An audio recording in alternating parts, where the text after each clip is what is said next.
Coup d'envoi ce lundi pour le dépôt des candidatures à la prochaine présidentielle tunisienne prévue le 6 octobre prochain. Ils sont déjà plus d'une centaine de candidats à la candidature à avoir retiré un dossier et ont jusqu'au 6 août pour déposer auprès de l'instance électorale tunisienne. La correspondance de Lilia Blaise.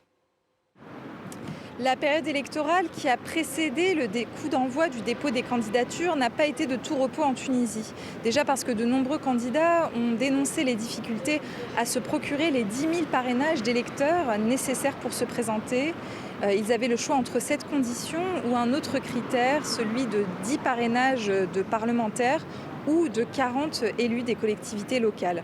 Dans le cas des opposants politiques emprisonnés qui ont souhaité se présenter, beaucoup ont dénoncé des difficultés à se procurer ne serait-ce que le formulaire pour récolter les parrainages en question, mais aussi leur extrait de casier judiciaire, une autre condition pour présenter leur dossier. Cela a causé le retrait d'un des potentiels candidats, Issam Chebi, secrétaire général du parti Al-Joumouri, est emprisonné depuis février 2023 dans l'affaire de complot contre la sûreté de l'État.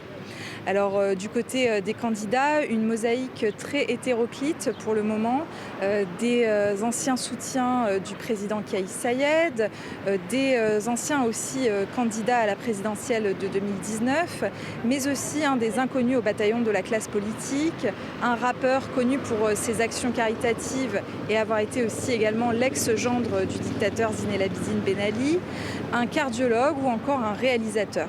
La liste préliminaire des candidats sera dévoilée le 11 août par l'instance électorale et d'après les médias locaux, elle risque de se réduire à seulement une dizaine de candidats étant donné la difficulté des critères imposés pour se présenter.